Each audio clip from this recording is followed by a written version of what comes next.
If you've ever found yourself leading from a place of not wanting to be the bad guy, you're definitely not alone. I mean, sure, you want to be fair, supportive, and encouraging, but sometimes trying to avoid being the bad guy can actually keep your team stuck and leave you feeling drained, exhausted, unsure of what to do next, frustrated. But if you use the approach I'll walk through today, you'll have exactly what you need to feel confident and clear in every interaction with your team without feeling like you're the bad guy. Now, I've worked with a lot of leaders who've learned the hard way that nice doesn't always get the results. And this is the conversation they wish they had sooner. Today, I'll show you what to do instead and how to handle underperformance while still being the kind of leader you want to be. But first, let's unpack why being nice might be the very thing holding you and your team back.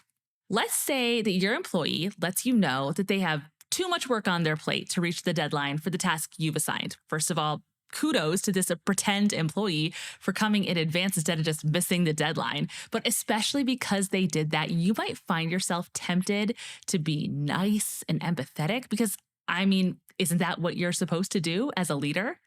So the employee says, not going to be able to meet the deadline.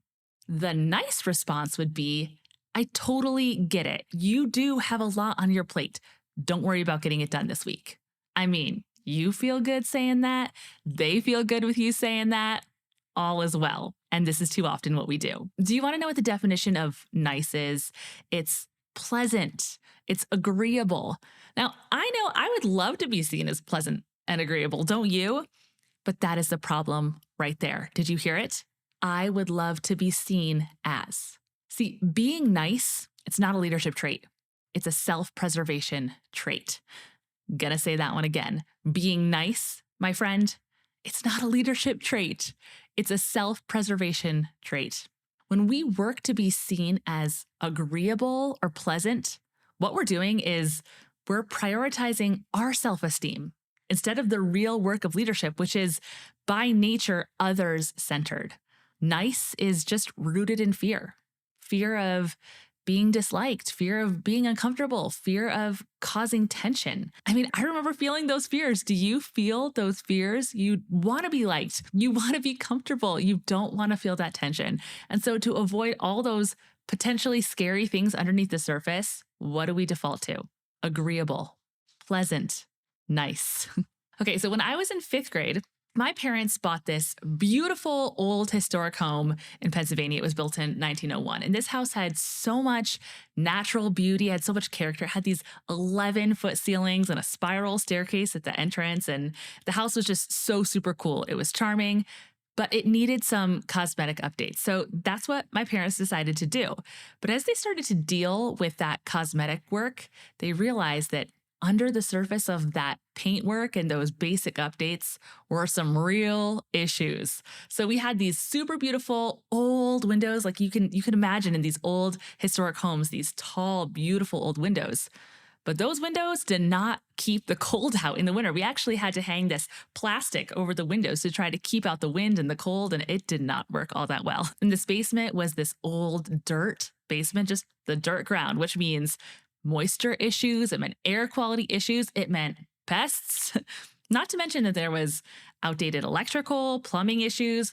And my parents got to the point you can imagine where they realized that there was only so much they could do on the surface, and the rest would require a lot of time, a lot of money, and it would mean we'd have to live in a construction zone for a bit in order to keep ahead of it. And then even if we did all that, it was still a 100-plus-year-old home. There was always going to be another thing.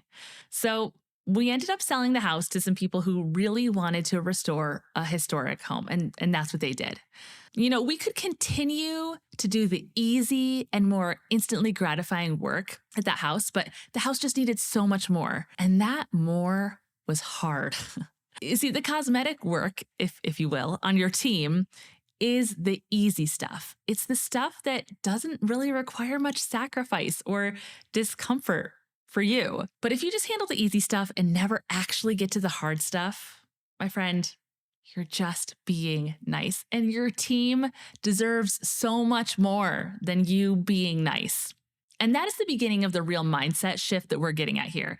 Being nice is about you and not them. And I'm guessing, most likely, you have probably been under leaders who wanted to be agreeable and not have conversations that were met with like even the littlest bit of resistance. And I mean, how did that feel for you? Did it cause frustration? Like, where did it cause frustration when you had these leaders who were unwilling to have hard conversations? Okay, let's go back to our pretend employee who can't get the task done by the end of the week. We're back there. Now, let's pretend this time that you aren't the leader, but you are the employee who is depending on that task being done in order to get your work done. How does it make you feel now? Now, what do you think of your boss? Being nice is self-preservation and not others and culture-focused leadership.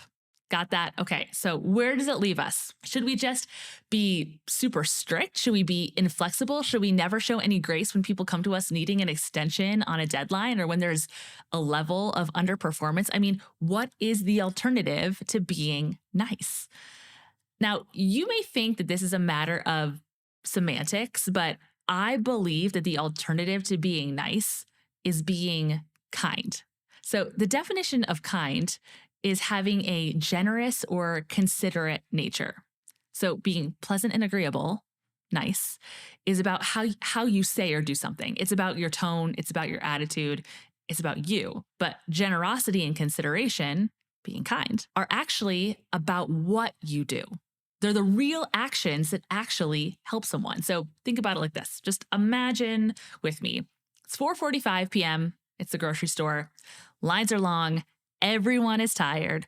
And there's a mom with a cart full of groceries with a baby who's absolutely done. And you know that kind of scream. You've heard it, right? The baby's face is bright red and the back is arched and the screams just echo up and down the aisles. There is not a single person in that store who does not know that the mom is there. And this mom is sweating, trying to hold a pacifier in one hand while unloading the cart in the other. And, people are smiling, looking over. One woman might say, you're doing a great job, mama. Another gives a knowing look and says, we've all been there. A man offers to let her go ahead.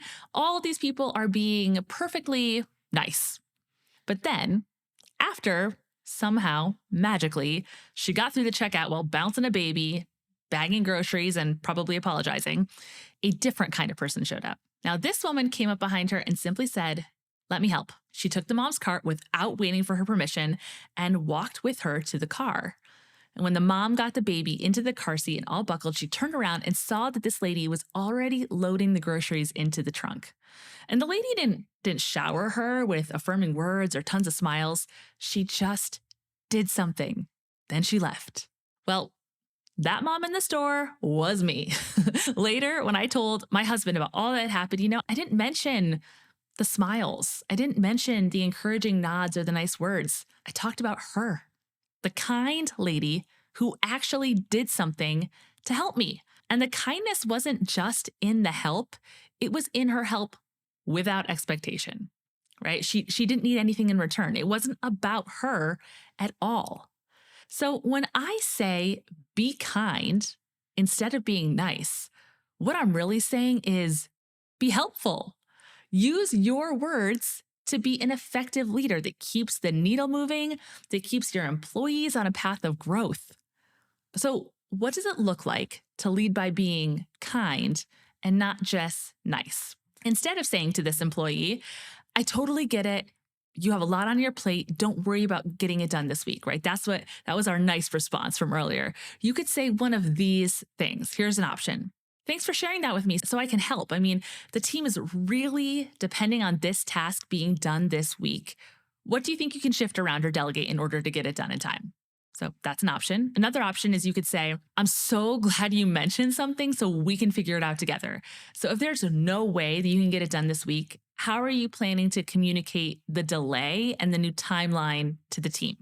So those are options for the first response in a coaching conversation with your employee. And did you notice? I wasn't angry, but I was honest. I was respectful, but I was focused on the goal. What's the goal? The goal is to get the task done, right? Is to get it done so that the team can move on with the project. And getting to the goal, this is what is truly helpful. So something I love about this approach is how the promise is support, not comfort.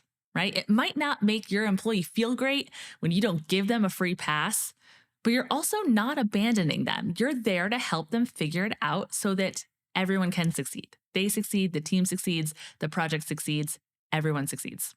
So if you've ever struggled to be clear and direct because you're afraid of feeling like the bad guy, you're not alone. And chances are it's showing up for you in one of these areas. Maybe you have an underperforming employee who doesn't even realize that they're underperforming. And this is especially tough because not only do you have to address the poor performance, but you have to give them a reality check. And that is uncomfortable. And you might rightfully be worried about how they'll react when you drop this reality check truth bomb. But the truth is, your job, it's not to manage their emotions. It's to lead with honesty because, that's something you can control. You can't control their emotions. You can control how you speak with honesty. So the nice approach here would be to give vague feedback so you don't rock the boat. You might feel like that checks a box, like, hey, at least I said something. But vague feedback doesn't help the employee and it doesn't solve the problem. Another way it might be showing up is if you're redoing work behind someone or just kind of avoiding these growth conversations altogether. And maybe it feels easier to just fix things yourself than to coach someone through it. We all know that we think it feels easier, but by easier, what we really mean is comfortable. It's more comfortable. It's not easier. You might even tell yourself that you're protecting your employee. But here's the question. Are you actually helping them grow or are you just sparing yourself a tough moment? Oh, ouch. Or maybe you're hiding behind nice because deep down, you've grown resentful. You're frustrated with how this person continues to act or what they produce or what they don't produce. But instead of addressing it, you're just staying on the surface level. It's easier. And let's be honest, is it kind to keep someone in a role where there's no real chance for growth or success? It's not kindness. That's avoidance. And ultimately, it's unfair to them and it's unfair to your team. Hiding behind being nice, it's just not telling the truth, friend. And telling the truth, even when it's hard, is what kindness really looks like. So, how can you practically make the shift from being nice to being kind, to be courageous, helpful, to be a coach to your team? Okay, I'm going to give you a simple framework. Would that help?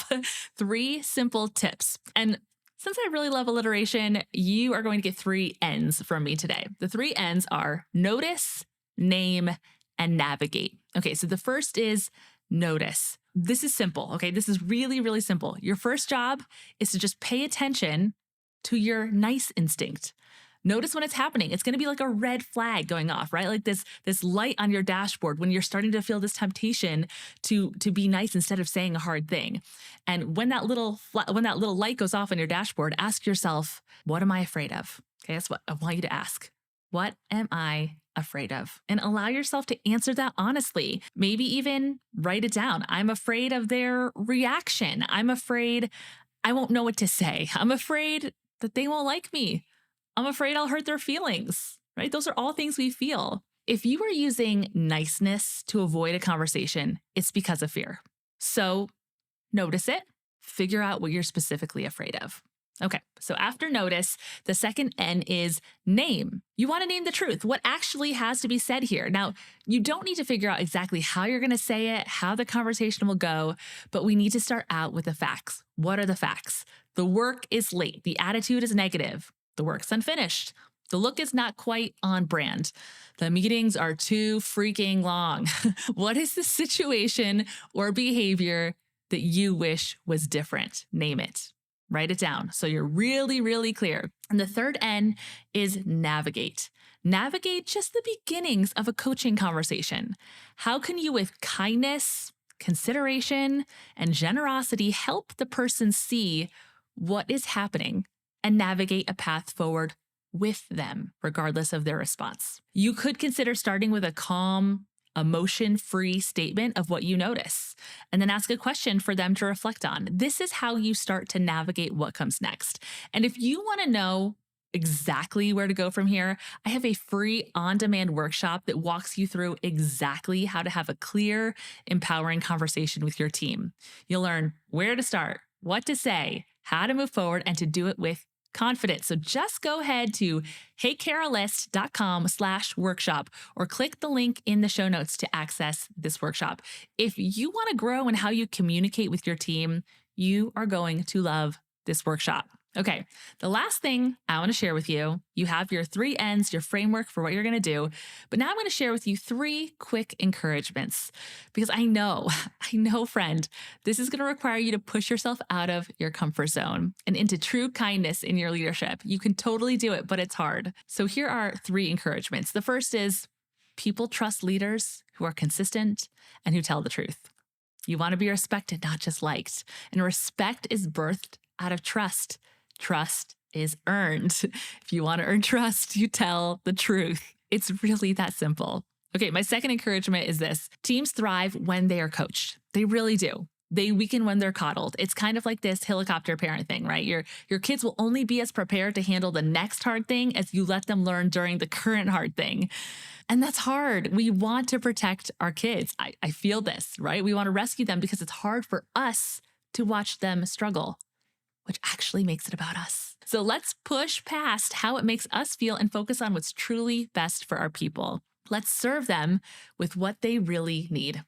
And my final encouragement is that you can be a leader that your team looks back on in 5 years and says, I'm so thankful for what they've done for me. I'm so thankful for what they've done for this team. You could be like the lady in the grocery store who's actually remembered for being helpful, not passively nice. You want to know how I believe so strongly that you could be this kind of leader? Because all it will take of you this week is to notice when you feel tempted to be nice and name the thing that actually needs to be said. Even just that practice will start to change the way you see your interactions and will make you a much stronger leader.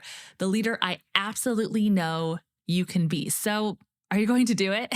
If you're watching this on YouTube, will you drop a comment and let me know what else you would add to this conversation about being nice instead of kind? What situations have you come across where you had to shift to this mindset? What did you learn? Let's just keep this conversation going in the comments and share with each other. And if you found this helpful and know of another leader who could benefit, go ahead right now and share it with them. And remember, don't forget to grab that free on-demand workshop and start doing conversations differently this week. Okay, my leader friend, as always, I'm cheering you on, and I look forward to chatting with you again next time. Bye.